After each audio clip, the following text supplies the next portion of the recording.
even for the government, it's a hot potato. Actually, the National Security Council had to meet on this issue. Let's understand what's happening in the ground as we're speaking to Dr. Mustafa Yusuf Ali, the chairman of the Horn Institute of Strategic Studies, in a little bit. But first, let me speak to Cate Waruguru. She is the women representative of that county, Laikipia County, where everything is currently underway. In fact, we understand that there is an operation currently going on the ground. Cate, good to see you this evening.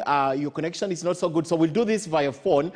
What exactly is happening in Laikipia? There's a lot of things that have been said. I know there's a press conference from the government. You have spoken to this matter, but every new day there's a twist to this. From where you are currently on the ground, what is the latest?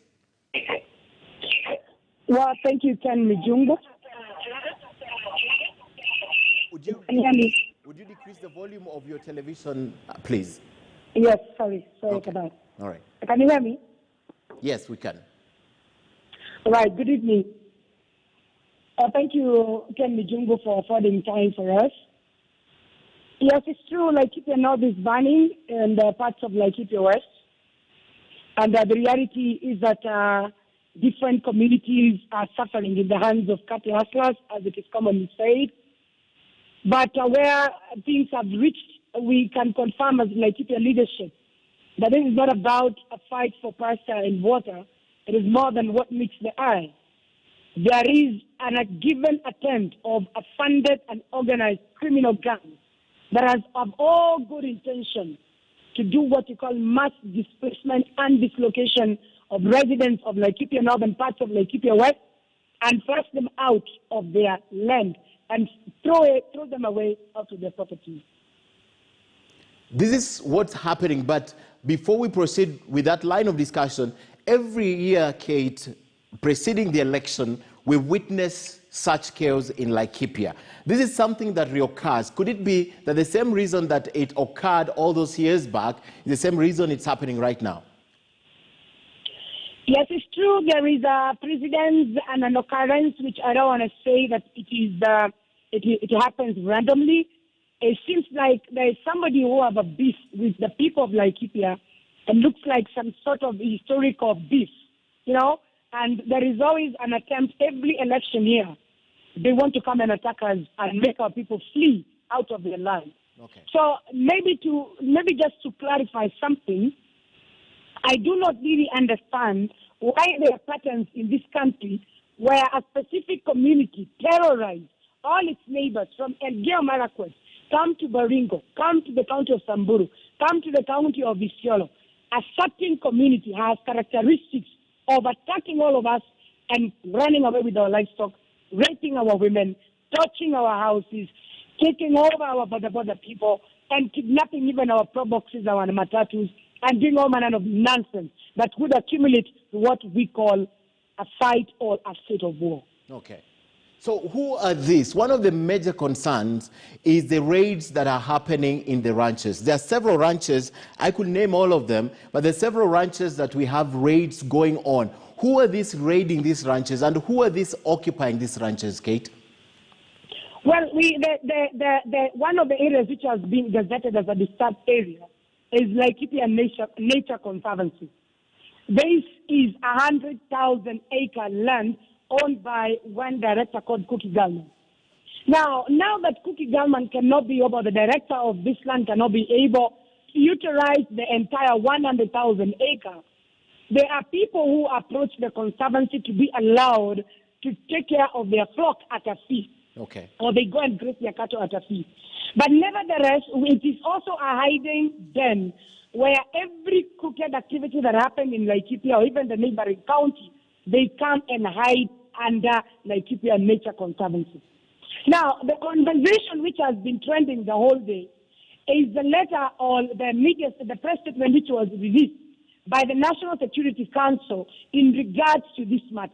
We appreciate fact, number one, they have declared a dusk to dawn curfew, 6 a.m. to 6 p.m. But there's something interesting in the point which is stated as point number 3, that they are giving a 48-hour notice to politicians, to businessmen, to influential people who are working within this government to vacate their livestock, which they are grazing within Laikipia Nature Conservancy illegally. Okay. And my point is one. When our cattle get lost, our cows, our goats, our donkeys, and even our men, because there are people who have disappeared completely without a trace, their first destination is Laikipia Nature Conservancy.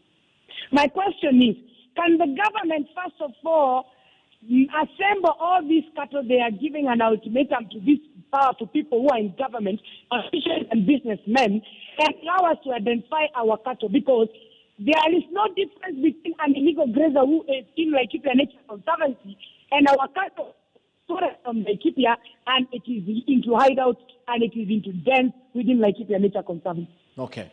So one of the things that you have proposed, Cate, is the issuance of title deeds to communities holding community land in both Laikipia North and Laikipia West. With what you have said, Cate, how is this even a near solution? Now, Kemni Jungu, I know you're a lawyer, and I'm a good one for this case. You can own land privately, a company, we do still have the community group ranches, which are in existence in Laikipia North. Maybe just to say that clearly. Mm-hmm. Now, these group ranches and conservancies, they do not have title deeds. Now, that is why I'm calling upon the government so that they deal with this matter once and for all, so that they don't offer solutions when the situation calms down and these troops which are in Laikipia from the security agencies return to Nairobi, our women continue being raped and our men continue being killed.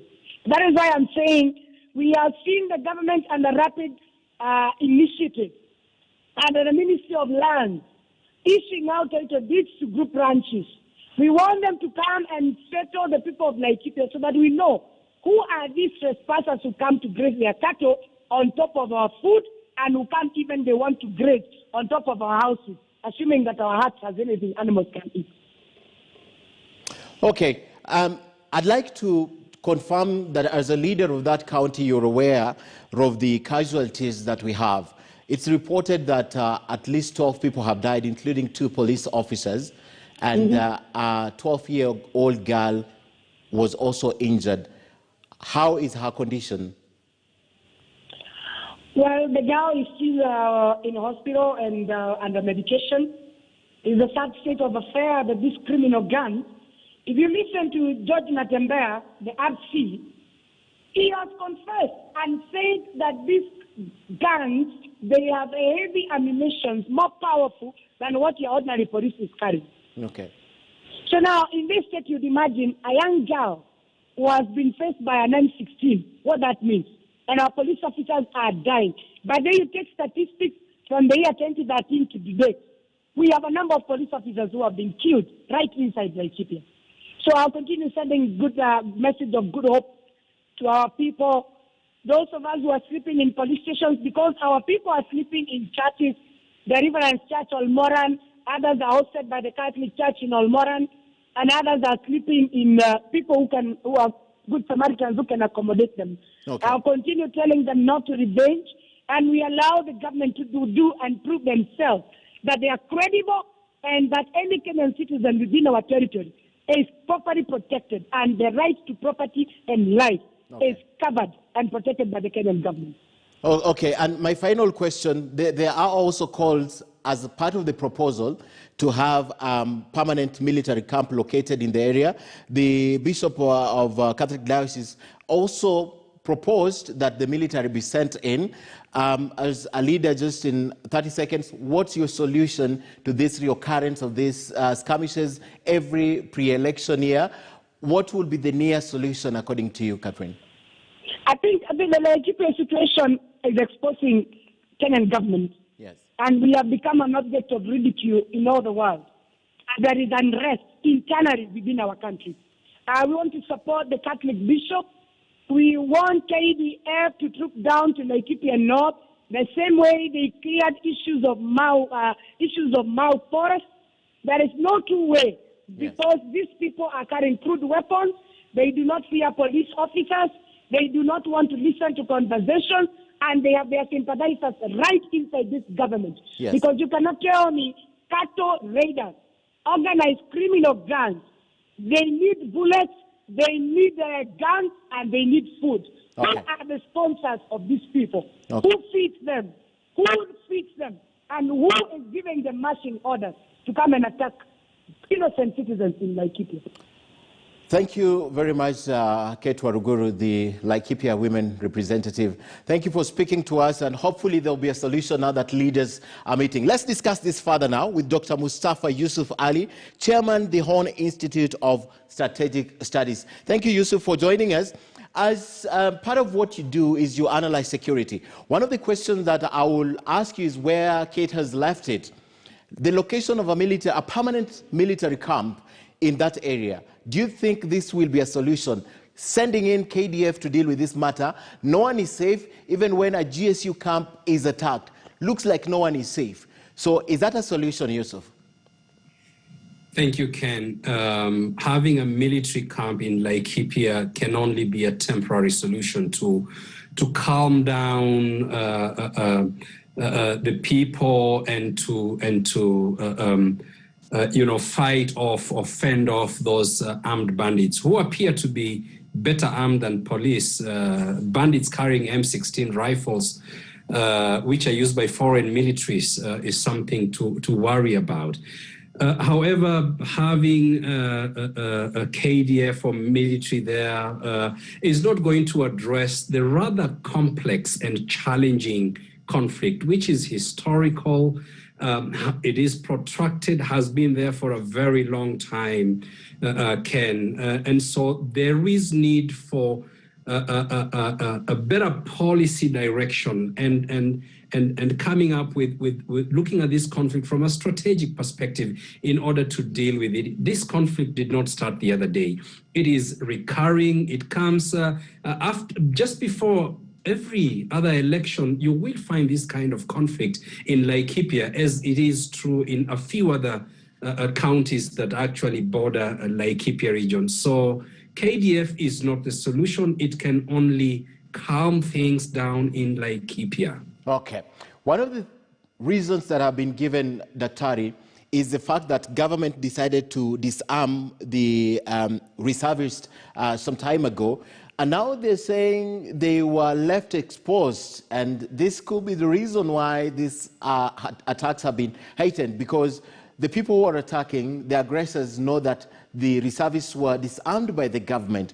Was it a good idea to disarm them? You know all the stories and reasons behind that, but was it a good idea, or the reservists were needed for this community protection? And don't forget that Cate says this recurs every election cycle. Every 1 year to the election, this is happening, Daktari.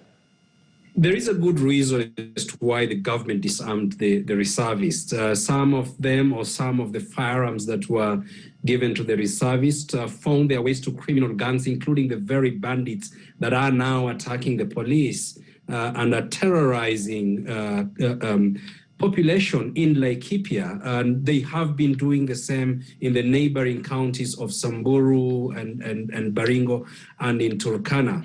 There is need for the government to revisit that policy of disarming the reservists. If then the reservists are disarmed and they are normally the first line of defense, then the government has an obligation to actually boost security, beef up a GSU, maybe the military presence in such an area, as they have done in Baringo, in the Pokot area.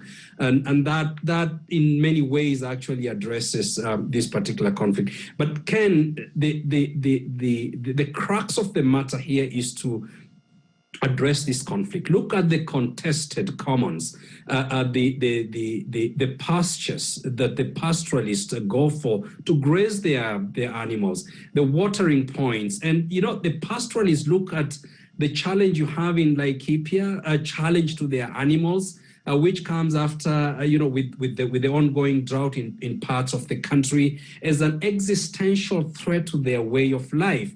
But then the farmers also have a reason to worry about the behavior of the pastoralists. So these contradictory attitudes between the pastoralists and the farmers is something that needs to be addressed. Okay. A second point here, Ken, is it is inconceivable that you have in a whole county 50% of the land over 50% of the land in Laikipia County is owned by less than 30 people.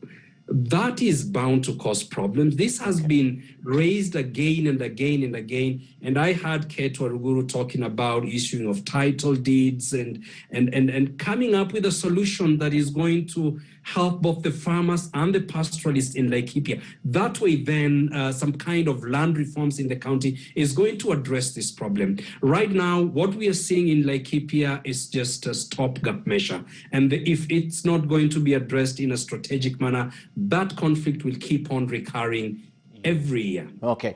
I have about 30 seconds on the clock. I can't let you go without asking this question. The brazen way in which these things happen, these attacks. There was a daylight attack just meters away from where we had a security operation and government officials. There's GSU camps that have been attacked. No one seems to be safe there right now. What is the near solution in less than a minute? In the short term, the kind of manipulative political narratives that are bandied around in Laikipia, not just in Laikipia, but around those counties, also surrounding Laikipia, and now around the country, is something that has got to be addressed. Okay. Those narratives and the manipulation by politicians is not something that is going to resolve that particular conflict, but is going to inflame this kind of conflict in Laikipia and around the country. Thank you, Dr. Mustafa Yusuf Ali, Chairman the Horn Institute for Strategic Studies. And earlier on, we had Honorable Cate Waruguru, the Laikipia Women Representative. Asante sana. Time now for a short break right here on Newsline, but we still have a lot of other stories making you headlines on this day. Stay with us. We are back in a moment.